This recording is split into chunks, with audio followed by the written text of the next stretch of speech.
Cette fois, ça y est, la saison MotoGP est officiellement ouverte. L'attente a été longue pour le premier week-end de MotoGP. Le Grand Prix de Thaïlande, qui est maintenant déjà derrière nous. C'est le moment de débriefer. Point de corde, le podcast MotoGP. C'est Bagnaia qui a chuté. Fabio Quartararo met en place son pilotage.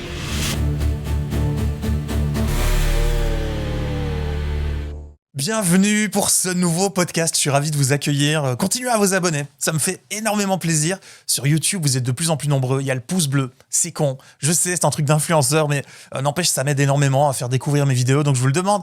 Les étoiles, ça c'est pour les plateformes de podcast audio, vous savez, les évaluations. Si vous me donnez la note maximum, il y a énormément de personnes qui pourront rejoindre la communauté et me permettre de proposer de nouveaux épisodes. C'est pas plus compliqué que ça, abonnez-vous également là-bas, vous recevrez une notif avec les nouveaux épisodes. J'en profite pour remercier ceux qui ont été nombreux à réagir au premier épisode MotoGP Legends sur Casey Stoner. Il y en a un autre du coup qui va se préparer pour très bientôt et j'aurai une grosse nouvelle au mois d'avril. Vous le saviez, je préparais un premier interview, premier format interview. C'est un pilote belge qui va se trouver en face de moi et donc je peux vous annoncer que tout ça, ça arrive pour le mois d'avril. Bon, en attendant, on passe au sommaire. Le sommaire du jour, le premier rendez-vous de la saison en Thaïlande, le premier week-end de course, on va y revenir. On attendait Marc Marquez, on a eu Marc Marquez, et on va s'intéresser également aux surprises de cette première course, ceux qu'on attendait pas forcément là, et il y en a eu. Des déceptions aussi, forcément, il y en a qui sont un peu entre les deux. On va faire un premier point, évidemment, avant de retrouver la prochaine épreuve déjà, ce sera en Argentine. Première chose qu'on peut dire, c'est que ce week-end n'était pas vraiment passionnant. Domination totale pour Ducati, comme attendu, en particulier pour Marc Marquez. Bon, ça, on l'imaginait, mais à ce point-là, peut-être pas. On espérait voir un premier duel Marquez-Bagnaia, ou même avec d'autres pilotes. Ce duel n'a pas eu lieu. D'ailleurs, le sprint, on peut commencer par le dire. J'ai pas grand-chose à vous raconter sur ce qui se passait devant au sprint, avec le super départ des frères Marquez. Bagnaia, qui au début de course, était derrière, mais plus lent d'une demi-seconde. De ce côté-là, ça nous fait peu de choses intéressantes à analyser, mais c'est derrière qu'on a eu Ai Ogura, 4e dès les premiers tours. Il va non seulement tenir bon, mais mettre la pression sur Pecco Bagnaia. Pour un rookie, personne ne s'y attendait. Et justement, on va faire un zoom sur la performance d'Ai Ogura. Oui, ça mérite sincèrement une petite attention. L'an dernier, Pedro Acosta avait fait la sensation en début de saison. Personne ne voyait un rookie faire mieux. Finalement, cette année, on a eu mieux, en tout cas sur cette première course, puisqu'Ogura a fait ce week-end non seulement une meilleure qualif qu'Acosta l'an dernier, 4e ensuite au sprint et 5e en course. Il est aussi la meilleure Aprilia sur la grille. Voilà, alors Bagnaia d'ailleurs était tout surpris après la course sprint de voir Ogura derrière lui et d'avoir senti la pression. Donc on aurait tort, je trouve, de ne pas lui accorder du crédit à ce jeune pilote. Il a un truc, on le voyait déjà en Moto2 et sincèrement, ça permet aussi une autre chose, c'est d'être optimiste pour Aprilia. On aurait tellement voulu voir le champion du monde sur cette machine. Ça aurait pu d'ailleurs changer non seulement le sprint, mais aussi la course. Une autre surprise que j'ai bien aimée, c'est celle de Jack Miller. Retour chez Pramac, un environnement qu'il connaît bien, il y a roulé avec Ducati à l'époque, mais la moto, là, il la connaît pas. C'est une Yamaha, il la découvre, et Miller était plutôt positif. On va le dire comme ça, avec une moto qui a une belle base, parlant d'ailleurs même de se poser la question d'abandonner l'idée d'un moteur en V4 pour le 4 cylindres en ligne, qui est très bien selon lui. Il est passé par la Q1, il se qualifie ensuite 4e derrière le trio Ducati, à 3/10 du leader. Donc ça, vraiment, c'est clairement le point positif. Il fait un bon sprint jusqu'à la chute, malheureusement un peu habituel pour Jack Miller. Mais là, on a une autre info, celle de l'interview de Jack Miller après la course, qui admet avoir trop forcé, mais surtout, il a ignoré les nombreuses alertes de sa moto qui lui signalaient un petit problème au niveau de l'adhérence. Après, c'est pas étonnant qu'il l'ait ignoré, puisque sur beaucoup de motos, il y a eu ces alertes avec les conditions là-bas. La piste était très chaude, donc c'est pas vraiment surprenant. Chute en sprint pour Jack Miller. La course, il fait un début excellent. La fin est plus compliquée, il perd en rythme et se retrouve 11e, mais ça reste un très bon premier résultat. Meilleur Yamaha, et sincèrement, on demande à revoir des choses du côté de Miller, parce qu'on s'attendait peut-être pas à le voir performer de cette façon. Il y aura peut-être d'ailleurs quelque chose à faire pour Fabio Quartararo, aller observer les données, les datas de Jack Miller pour comprendre comment Jack Miller a fait en début de course pour avoir un tel rythme, là où Quartararo était un peu dans les choux. On y reviendra. Une autre bonne note, et c'est une confirmation par rapport au test de pré-saison, Morbidelli 6e au sprint, 4e en course, on va le suivre en Argentine. Bezzecchi aussi, après un sprint un peu décevant, se retrouvait à la 6e place en course. C'est plutôt intéressant à voir aussi. Mais bon, quand même, 7 secondes de la tête et en plus surpassé par un rookie. Donc Betts a un peu expliqué ce qui s'est passé après la course. Son pneu avant qui montait fortement en température, c'est un problème qu'ont eu beaucoup de pilotes. Il a quasiment toujours été derrière une autre moto. Et ça a bien là été son problème puisque la chaleur était forcément importante et difficile à gérer, non seulement physiquement, mais aussi pour la gestion de son pneu avant. Il a eu lui aussi des alertes constamment sur son tableau de bord et ça l'a un peu distrait. Voilà, alors une info intéressante, c'est qu'il explique avoir en pré-saison fait peu de tours rapides pour tester des choses. Donc son but là, ça va être d'améliorer la possibilité de faire un tour rapide. Pourquoi ? Pour aller se qualifier mieux et démarrer en s'accrochant au groupe de tête. Là, on pourrait voir de meilleures performances pour lui. Une autre bonne note, celle de Joan Mir avec la Honda qui confirme sa progression. Mir allait directement en Q2, 11e place sur la grille de départ et 9e au sprint où il a montré de belles choses. C'était intéressant. Bon, il termine à 15 secondes de Marc Marquez, c'est dire s'il reste du travail, mais en course, il va être bluffant à nouveau. Dans le rythme et 7e au moment malheureusement de chuter.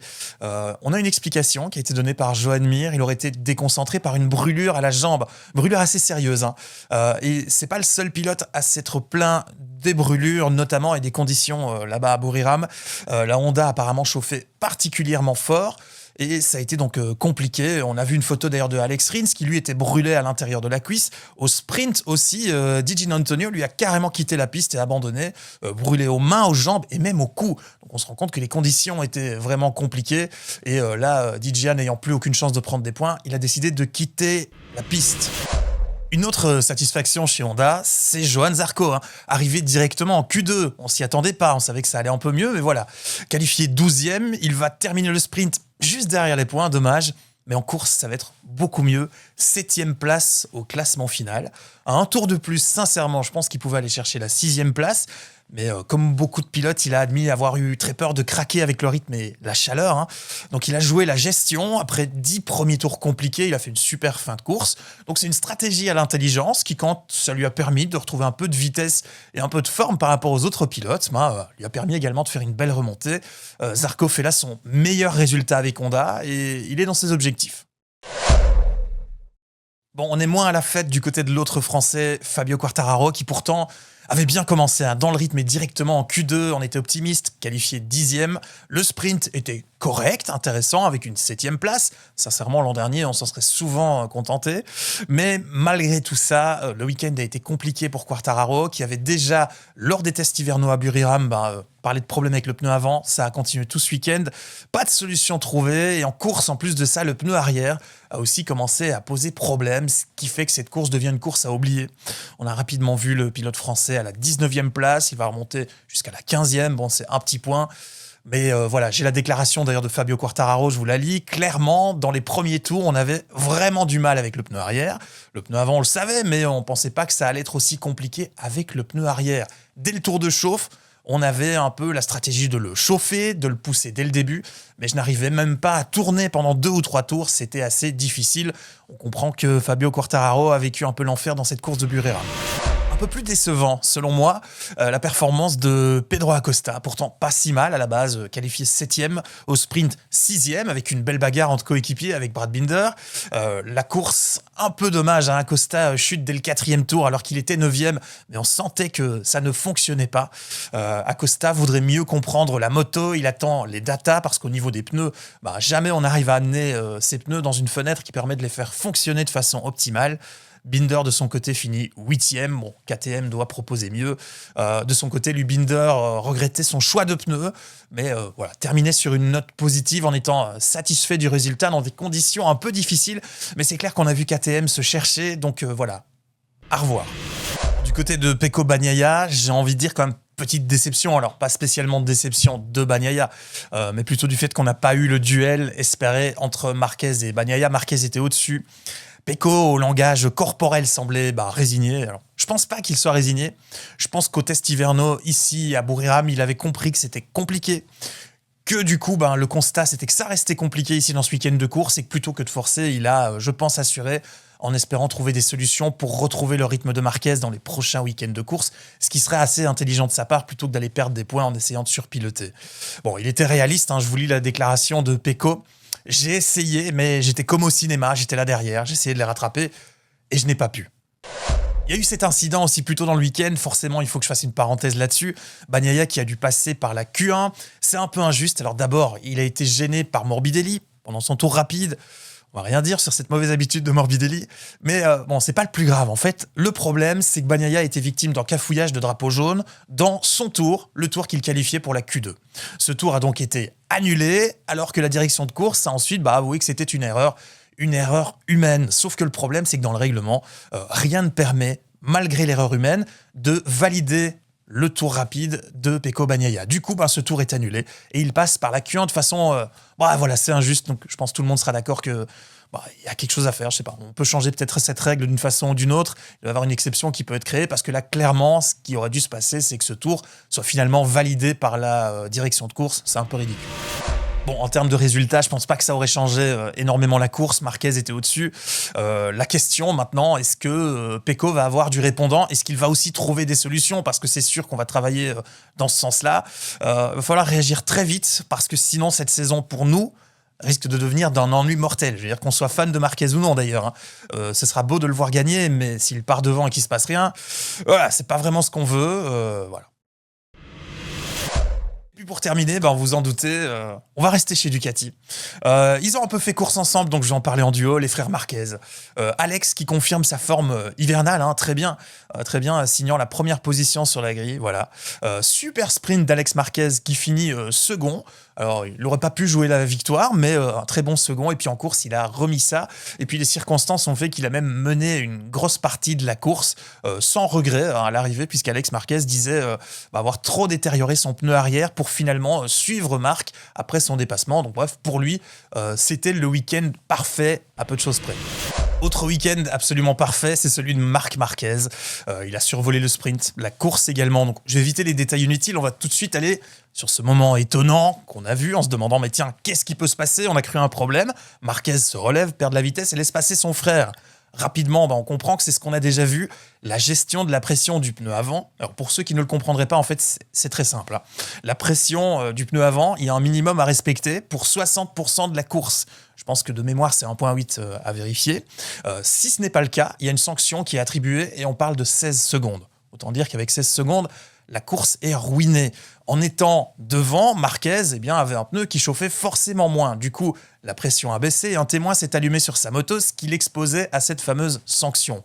Donc, la décision tombe, il va laisser passer son frère et en se trouvant derrière la moto d'Alex Marquez, il bénéficie de l'air chaud tout simplement et là, le pneu va remonter en pression. Alors, c'est un risque quand même, on était à Buriram, il faisait extrêmement chaud, les pilotes se sont plaints, pour la condition physique c'est extrême. Rester dans le feu de la moto précédente par 36 degrés, Marquez l'a fait, c'est dire la forme qu'il a en ce moment. Et puis, un brin de réussite, voilà, il en faut dans les bons moments. La réussite, c'est qu'Alex Marquez, devant lui, avait un bon rythme, ce qui a permis de ne pas voir Pecco Bagnaia revenir pour là peut-être tenter quelque chose. Marquez était ravi, premier week-end en rouge, et pour lui, ça fait taire ceux qui remettaient en question le choix de Ducati. Les conclusions de ce premier week-end, Marquez est le grand favori, on n'a aucun doute là-dessus. Son frère est dans le rythme, donc il va falloir voir s'il va le garder au fur et à mesure des semaines, ce qui va compliquer la tâche de Pecco Bagnaia, puisqu'on l'a vu, les Marquez roulent quasiment en équipe. Donc Bagnaia, lui, va devoir répondre rapidement. Si c'est pas le cas, Marquez va vite se trouver intouchable. La bonne surprise à Hyogura, évidemment, on va le suivre, ce pilote. Autre bonne surprise pour moi, c'est Aprilia. On en a peu parlé finalement. Je trouve qu'on peut être optimiste. La moto semble bien fonctionner et on sait qu'elle va encore s'améliorer. Voilà, on peut avoir des regrets d'ailleurs. Jorge Martin sur cette machine, c'est peut-être lui qui serait venu embêter Marc Marquez. Alors KTM de son côté doit régler des problèmes d'usure de pneus pour pouvoir espérer mieux et Acosta lui va devoir rester sur sa moto. Alors, on a hâte de voir la suite pour Honda aussi avec ce petit mieux intéressant. Et puis Miller, qui lui a montré que la Yamaha pouvait avoir du rythme. On va suivre ça de très près. Pour terminer, je dirais seulement de ne pas vendre trop vite le championnat à Marc Marquez intouchable. Il y a encore des ajustements d'ici le retour en Europe. Alors, si Marquez garde cette domination quand on va arriver en Europe, là, je pense que les autres pourront s'inquiéter, mais pour l'instant, on n'a vécu qu'une seule course. Bagnaia peut revenir, on peut trouver des solutions. Aprilia peut être dans le coup et trouver là aussi des solutions d'ici le prochain rendez-vous déjà. Alors ça se passera en Argentine du 14 au 16 mars à Termas del Rio Hondo. était annulé l'an dernier à cause du climat politique et réduction des coûts. Ça ne permettait pas d'assurer la bonne organisation de l'épreuve. C'est ce qui avait été communiqué à ce moment-là. Bon, c'est étonnant parce que le climat politique n'a pas exactement changé, mais la course aura bien lieu sur ce très beau circuit argentin et on se donne rendez-vous là-bas. Voilà, je vous laisse avec cette question si vous voulez répondre dans les commentaires. Pensez-vous que Pecco Bagnaia a la capacité de répondre à Marc Marquez, ce qui me semble être la question essentielle pour les prochaines semaines de course MotoGP. En attendant, merci d'avoir suivi cet épisode jusqu'au bout. Continuez à vous abonner, le pouce bleu et évidemment les évaluations si vous écoutez sur les plateformes de podcast audio. Si vous me donnez la note de 5 étoiles, ça me permet d'être suggéré à de nouvelles personnes qui, comme vous, rejoindront la communauté Point de Corde. À bientôt. Merci d'avoir écouté ce nouvel épisode de Point de Corde. Pour ne pas manquer le suivant, abonnez-vous dès maintenant. Point de Corde sur YouTube et toutes les plateformes de podcast audio. Spotify, Apple Podcasts, Deezer et encore bien d'autres. Suivez également Point de Corde sur les réseaux sociaux, Instagram et Facebook.